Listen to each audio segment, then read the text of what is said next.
Well, it's midweek, so I decided, hey, Wednesday afternoon, post office done. Hey, let's do a little thrift.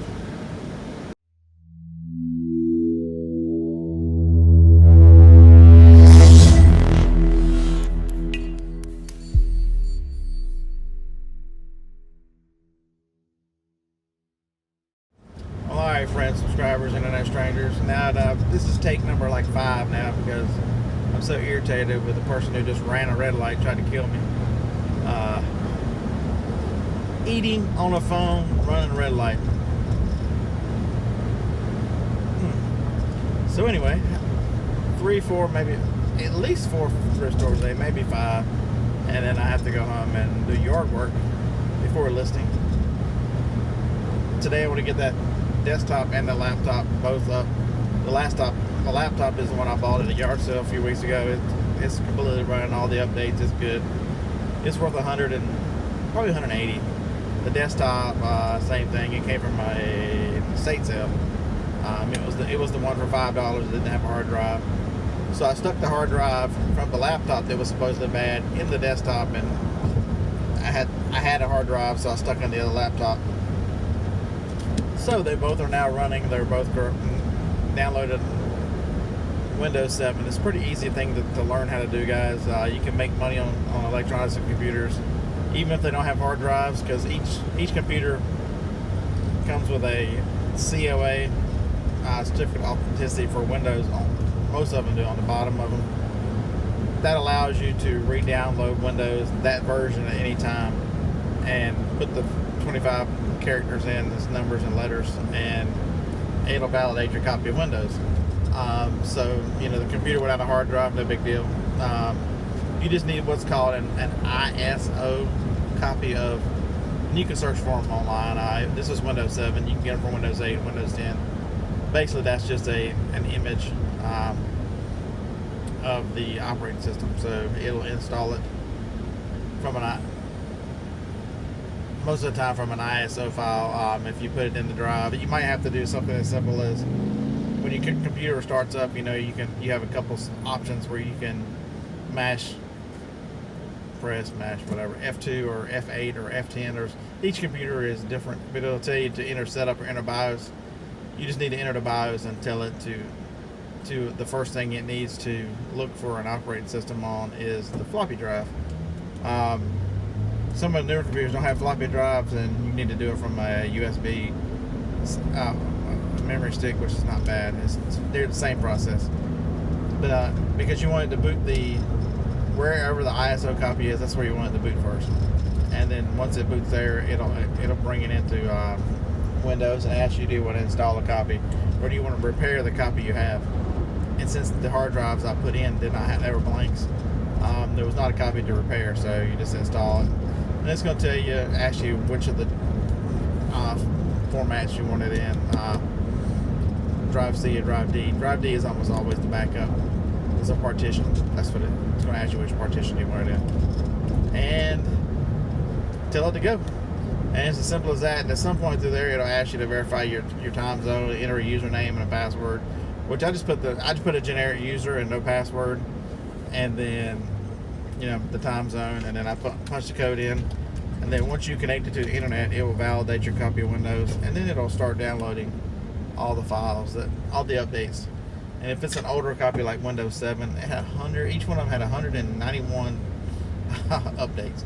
So it takes a while. It took 4 or 5 hours, but you just let it run. It'll install all the stuff. Every now and then, it might have to restart the computer, but no big deal. All right, first stop is the savings way. There's 3 of these here. We're gonna go to at least 2 of them.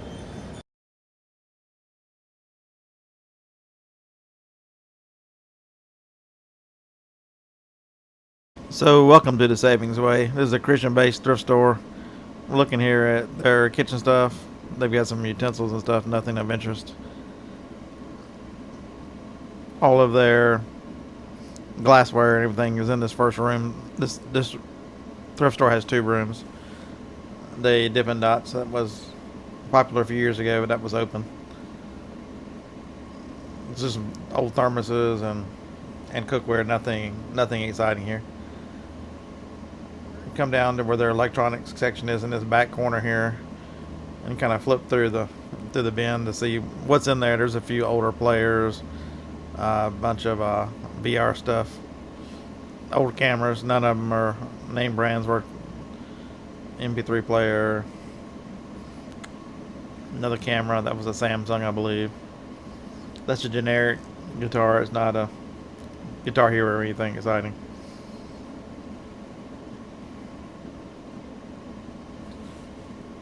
And then on the next shelf up, there's some photo paper, stereo, an iHome, and then that Clarity phone right there. That's the one that I end up picking up. It's $12. It's all in there new. Just a couple of DVD players, all their movies and stuff are over there. They've got a few odds and ends. 2 old LAN cameras. That is not a model that's worth anything. They're both the exact same.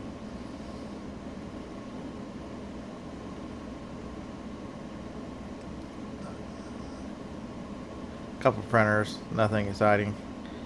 And then there's a little thing there I look up. It holds the excuse me, the rank on a military uniform. It was 50 cents and they only sell for like $4 on eBay, so nothing great. And that's just some lights. Look through all the bags, nothing there. And we're gonna come around to the toys. First we'll stop by the office stuff and look. There's not much here. They're only a week or so, or a couple weeks out of there. The first week of every month they do half price on the entire store, so it takes them a little bit of time to get back up to full inventory levels. Just some games, nothing there. That's Sopranos I've checked before. They want $5 for it. It is new, but nothing great. Some skates, book bag. It's got a tear in it. Just some other large toys. We're gonna walk over and look at the girls' toys too, just to make sure there's nothing. Well, after I look to make sure there's nothing in the books and the games. So they keep the smaller kids' toys over here and a lot of the girls' stuff over here. I always check to see if there's anything new in the package. I don't know a lot about girls' toys, so. Yep, and then I'm gonna go scan some books. So this is about where I leave you. And on to the next thrift store.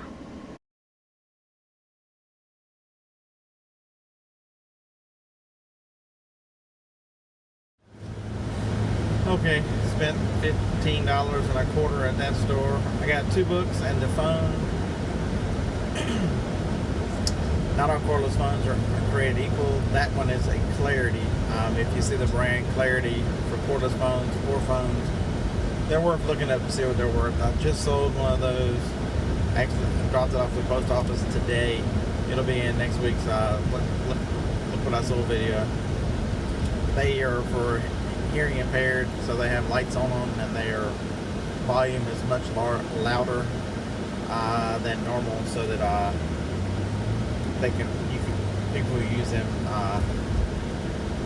can actually know the phone is ringing. The cordless phone has a red light on it and flash when it rings. So it was $12. I only wanted to pay $5, but you know, it had the box, it had the manual, it was in really good shape. All the plastic, everything was in there. It currently sells for $30 and a half, and with a 70% sell-through rate. So it should be a quick flip. Reason why I went ahead and bought it. Being in this box, I'll be able to ship it I'll just slide it inside a poly mailer, and it'll qualify for cubic, so it shouldn't be too expensive to ship anywhere. At the absolute most, it'll be $10 somewhere.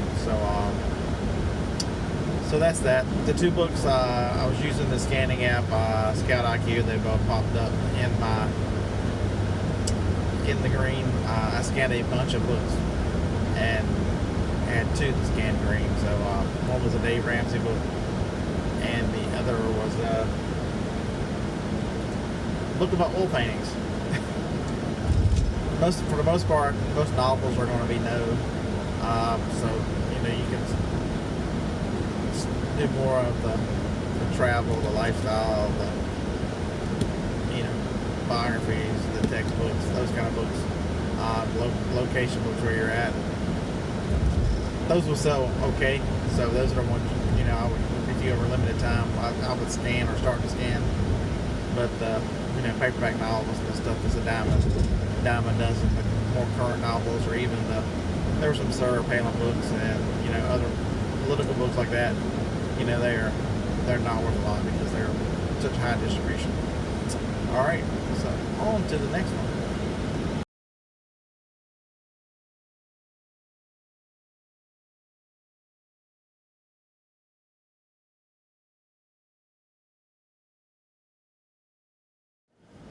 Let's just say not all thrifting days are created equal.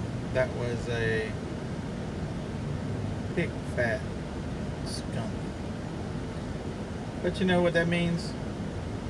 On to the next one. The next one's going to be great. It's going to be awesome. I can feel it. It might be closed.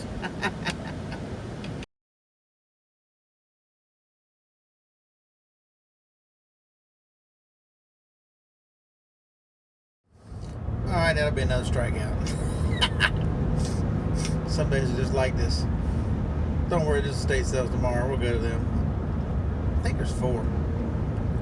But I keep telling y'all, I don't know why I'm even thrifting, because we're working through the garage right now and the storage building. So I thought I'd stop and pick up. I should have thrifted my own stuff. Stopped at the storage building and picked up a couple boxes. So next up, storage building. I'll show you what kind of junk we're dealing with. It's a sick, twisted mind. I'll tell you what. Alright, here's the storage building I won. As you can see, it's piled pretty high with boxes. From the middle, over, and eBay. The back wall has 14 boxes in that corner. They're all Johnny's Pyrex. But stacked on top of that, and in front of that, eBay. Right. That trunk's got to go home today. It's in the way. Bookcase. I need to sell that bicycle locally. Yes, that is a Columbia. That's an old cruiser. I'm sure it would sell pretty quick if I just listed the damn thing. It's an original. That's another good one. That's a Fuji Valley Light Touring Del Rey from the 70s. And then Gary Fisher mountain bike that needs to go. There's the 3rd microwave. Everybody needs 3 microwaves. And a headboard. Anybody want a free headboard? Come get it. Alright. So yeah, I don't know why I'm thrifting when I've got all this crap. Right. We'll see what we can find.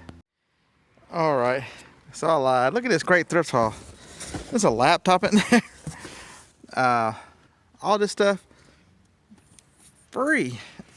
The trunk there, going in the house somewhere. My dad made that in the 80s. He's been gone since the 80s. What do you think? You know something's up when this box here says it's got transcribers in it. There was a thrift store somewhere at yard sale. I bought like 6 or 7 Panasonic transcribers. They're in that box right there. So we're gonna do some good listing. Hey, we made a good dent in the. We still have mystery box rows 2, 4, 6, 8, 10, 12, 14, 16, 17, 18. That's not a mystery box. No. We still got at least 25 more mystery boxes. It's awesome, isn't it? I'm looking for my scan snap. And I wonder if it's easy enough that it's in this box. What do you think? Anybody think it's in this box? No.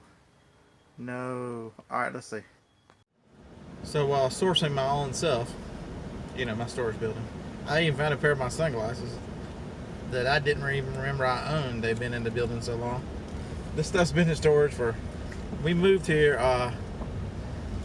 mid-June of 2016, so it is now July of 2018. This stuff's been in storage 2 years.